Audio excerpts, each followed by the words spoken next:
로마의 폭군 클라우디우스.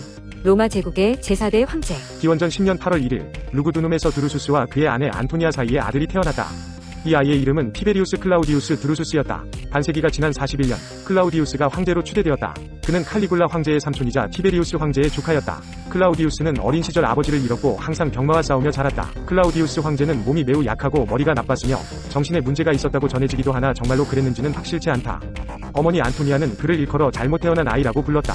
그리고 자연이 클라우디우스를 만들기 시작했지만 완성하지는 않았다 라고 말했다. 그녀는 머리가 나쁜 사람을 보면 내 아들 클라우디우스보다 멍청하다 라는 표현을 썼다. 할머니인 아우구스타도 클라우디우스를 무시했다. 할머니는 손자와 거의 이야기를 하지 않았고 야단칠 일이 있어도 소리만 몇 마디 지르거나 다른 사람에게 말할 내용을 전달하도록 했다. 클라우디우스의 누이인 미딜라는 오빠가 정권을 잡게 된다는 소식을 듣고 로마에 닥칠 불운을 마음 아파했다. 아우구스투스 황제 역시 생전에 클라우디우스 때문에 걱정했다. 그는 클라우디우스가 황제가 되면 우리는 늘 두려움에 떨게 될 것이다 라는 내용이 담긴 편지를 쓰고 한 자문위원에게 그가 사람들 앞에서 우습게 보이는 행동을 못하도록 항시 그의 곁을 지켜야 한다 라고 충고했다.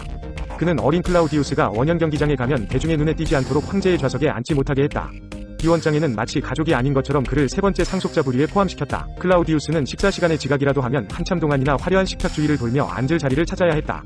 그는 식사 시간에 종종 졸거나 잠이 들었다. 사람들은 올리브씨나 대추씨 등을 던지며 그를 놀렸다. 식탁에 앉아 잠이 들어 코를 골면 사람들은 그의 손에 슬리퍼를 신긴 다음 그가 깨어나기를 기다렸고 클라우디우스가 일어나면서 얼굴을 비비다가 깜짝 놀라면 모두들 웃음보를 터뜨렸다. 클라우디우스는 별로 할 일이 없어 로마시대 근교에 있는 정원에서 산책을 하거나 캄파니아에 위치한 별장에서 조용한 나날을 보냈다. 그는 술을 마시고 놀이와 모임을 즐기고 살았는데 역사가 수에토니우스는 그의 생활이 결코 고상하거나 도덕적이지 않았다고 비난했다. 클라우디우스는 정말 어딘가 모자라는 바보였을까? 어떠한 직책이나 임무도 부여받지 못하고 늘 무시와 비웃음의 대상이 되었던 이 유별난 클라우디우스는 한마필 관리 관계인에게 늘 감시와 잔인한 괴롭힘을 당했다. 클라우디우스가 훌륭한 황제가 되지 못한 것은 어쩌면 당연한 일이었는지도 모른다. 클라우디우스는 우연한 기회에 황제의 자리에 오르게 되는데 당시 그의 나이는 50세였다. 칼리굴라 황제가 궁전에서 살해된 후였다. 반란 세력은 칼리굴라를 제거하는데 방해가 되는 사람들은 모조리 잡아 죽였다. 클라우디우스 역시 한별장으로 보내진 상태였다. 황제가 피살되었다는 소식을 듣자 클라우디우스는 다락방으로 달려가 문 앞에 쳐진 커튼 뒤에 숨어서 두려움에 떨었다. 한 병사가 클라우디우스가 숨은 커튼 앞으로 다가왔다. 병사는 클라우디우스를 임페라토르라고 불렀다. 병사는 클라우디우스를 밖으로 모신 다음 가마에 태우고 다른 병사들과 함께 로마군의 진영으로 향했다. 클라우디우스는 어리둥절했다. 그리고 겁도 났다. 도무지 무슨 일이 일어날지 예상할 수가 없었다. 가마에 실려가는 클라우디우스를 본 사람들은 그가 처형받기 위해 끌려가는 것이라고 말했다. 로마 시민들은 거리를 서성이며 새로운 황제를 요구하고 있었다. 원로원이 소집되었고 황제직위 자체를 다시 폐지해야 하는지 여부에 대한 논쟁이 벌어졌다. 그러나 그러기에는 너무 늦어버린 상황이었다. 군인들은 클라우디우스에게 충성을 맹세하고자 했다.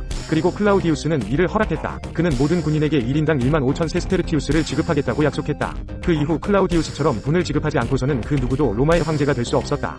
그리고 대개 황제 임기는 지급하는 돈이나 선물의 양에 비례했다. 클라우디우스는 황제로 즉위하면서 많은 죄수들을 사면해 주었다. 그리고 할머니인 미비아를 신격화했다. 조상을 기리는 것을 중요시했기 때문에 서약을 할 때면 언제나 아우구스투스의 이름을 걸고 맹세했다. 클라우디우스는 화려한 공연을 즐겼고 잔혹하고 비인간적인 취향을 갖고 있었다. 원형 대경기장에서는 모든 것에 신물이나 새로운 것을 원하는 로마 시민들을 위해 항시 뭔가 특별한 이벤트가 준비되어 있었다. 마차 경주, 아프리카에서 수입된 야생동물 사냥 등이 선보여졌다. 그리스 중국부 출신의 기수들은 공연장 안에서 맹수들을 쫓아야 했고 짐승들이 지쳤을 때 그 목에 올라타 뿔을 잡고 완전히 굴복시켜야만 했다.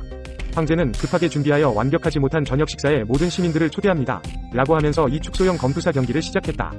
황제는 이러한 경기를 즐겼고 승자에게 직접 금화를 쥐어주며 사람들의 흥을 돋웠다. 클라우디우스는 맹수를 상대로 싸우는 경기와 땡볕 아래서 아무런 보호장치 없이 한 명이 죽을 때까지 싸워야 하는 검투사 경기를 가장 좋아했다. 그나마 인간적이었던 아우구스투스 황제는 검투사들이 죽을 때까지 싸우지 못하도록 규정을 정한 적이 있었으나 이 규정이 무시된 지는 이미 오래였다. 클라우디우스는 이른 아침부터 원형 경기장을 찾았고 시민들이 점심을 먹으러 나가는 긴 점심시간에도 자리를 지켰다. 황제는 직업 검투사들로 만족하지 못했기 때문에 무대 연출가, 기계공 또는 원형 경기장 직원들의 사소한 다툼에도 사생결투를 하라는 판결을 내렸다. 클라우디우스는 2번 약혼했었다. 에밀리아 레피다라는 여인과는 결혼도 하기 전에 결별했고 리디아 메둘리나는 건강이 좋지 않아 결혼식 당일에 죽었다. 이후 클라우디우스는 2번 결혼을 하지만 모두 실패했다. 첫 번째 부인과는 사소한 부분들이 마음에 들지 않는다는 이유로 헤어졌고 두 번째 부인은 생활이 무절제하고 살인 혐의를 받아서 이혼했다. 클라우디우스는 사촌뻘인 바르바투스 메살라의 딸 발레리아 메살리나를 세 번째 부인으로 맞이했다. 메살리나, 지금까지도 여전히 부정적인 이미지를 갖고 있는 이 이름의 주인공은 과연 어떤 사람이었을까? 클라우디우스가 황제로 즉위할 당시 메살리나는 17살이었다. 다시 말해 메살리나는 클라우디우스와 33살이나 차이가 났다. 메살리나는 날씬했고 아마도 금발이었던 것으로 추정된다. 한 로마의 시인은 그녀가 가발을 썼다고 주장했기 때문에 메살리나가 진짜 금발이었는지는 확실치 않다. 그러나 그녀는 분명 열정적이고 다혈질의 성격이었다. 메살리나는 클라우디우스에게 황희를 이을 아들을 낳아주었고 이것이 그녀가 평생 유일하게 잘한 일이었다. 칼리굴라나 테베리우스, 아우구스투스 모두 아들이 없었기 때문에 황제는 아들이 생겼다는 사실에 매우 기뻐했다. 황제는 집권 당시 있었던 유일한 전투, 즉 브리타니아의 영토 일부를 점령하게 한 이 전투의 이름을 따서 아들에게 브리타니쿠스라는 이름을 지어주었다. 브리타니쿠스를 낳은 메살리나는 원하는 것은 무엇이든 할 수 있게 되었다. 그녀는 범투사와 무용수, 미남과 추남을 가리지 않고 온갖 신분의 남자들과 내키는 대로 관계를 맺었다. 그녀는 자신의 지위를 이용하여 남자들을 제멋대로 부렸다. 섬뜩한 복수극의 희생자가 될까봐 그 누구도 그녀를 거절할 수 없었다. 메살리나는 사람을 죽이는 일에 전혀 죄책감을 느끼지 못했다. 난잡한 생활을 유지하는 데 필요한 돈을 구하기 위해 그녀는 시민권과 관직 및 혜택을 팔았다. 무엇이든 시간이 지나면 질리는 법이다. 메살리나는 그 어떤 남자에게도 거부를 당하지 않자 로마에서조차도 들어본 적 없는 태악한 짓을 하기 시작했다.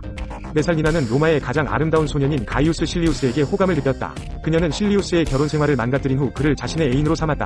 실리우스는 그것이 얼마나 위험한 일인지 잘 알고 있었다. 그렇지만 메살리나에게 맞서는 것 역시 극도로 위험한 일이었다. 그는 메살리나로부터 많은 선물을 받았고 모든 일이 조용히 잘 마무리되길 바라면서 상황을 즐기기로 결심했다. 그러나 비밀스러운 연애는 메살리나에게 더 이상 흥미롭지 않았다. 로마를 충격에 빠뜨리는 뭔가 특별한 일이 필요했다. 그래서 그녀는 공개석상에 실리우스와 함께 등장하기도 하고 많은 수행원을 이끌고 그를 찾아가기도 했다.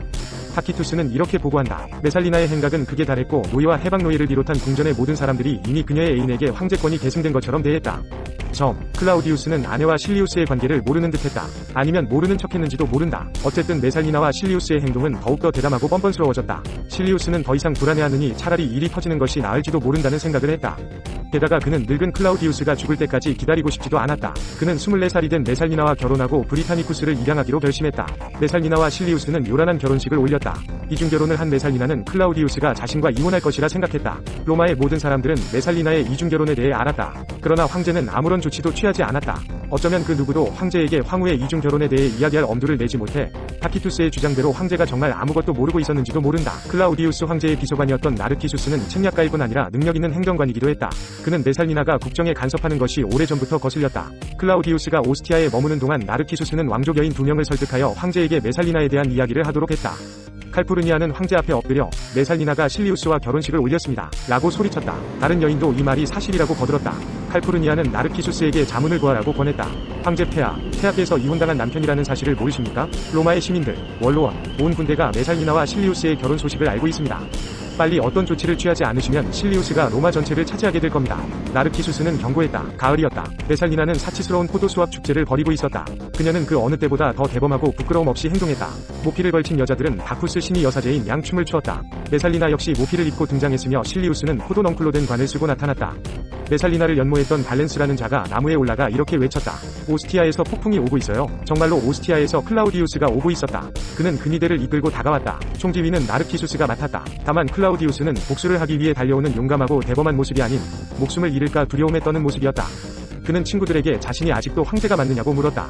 메살리나는 이내 남편과 대면하기로 결심했다. 그녀는 혼자가 되었다. 실리우스는 포름에서 갑자기 일이 생겼다며 사라졌다. 메살리나는 작고 형편없는 마차를 타고 오스티아로 갔다. 그 누구도 그녀를 동정하지 않았다. 모두들 그녀의 난잡하고 양심없는 행동을 기억했다. 황제는 마차에 쭈그리고 앉아 꼼짝도 않고 있었다. 언제나처럼 머리가 흔들거렸다. 메살리나가 다가와도 황제는 그녀를 못 본 채 했다. 메살리나는 어머니와 함께 루쿨루스의 정원으로 몸을 피했다. 그녀는 난생 처음 무엇을 어떻게 해야 할지 모르는 상태에 빠졌다. 어머니는 처형당하기 전에 스스로 목숨을 끊으라고 말했지만 메살리나는 방탕한 생활로 인해 양심이나 명예심, 자존심 같은 것을 잃은 지 오래였다. 생각할 시간을 갖기도 전에 나르키수스가 보낸 자객들이 도착했다.